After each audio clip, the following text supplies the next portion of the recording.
English lessons.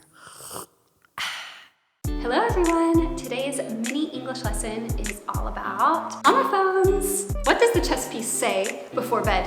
Night night. Is that funny? You should never explain a joke. The joke is funny because they use homophones. What's a homophone? Homophones are when two words sound the same, but they have a different spelling, and maybe they even have a different definition. Or both! In this case, night, like good night, and knight, like being knighted by the queen.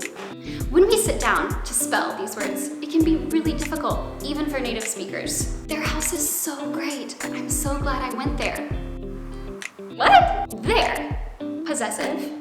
You can imagine that the I has a person's face, whereas there, as in location, you can imagine all the other location words.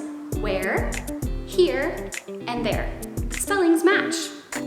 Use a mnemonic device, that's fancy teacher talk for a trip, to help you remember how to spell it. To sum it all up, a homophone is a word that sounds the same but is spelled differently and may mean something different than the word it sounds like.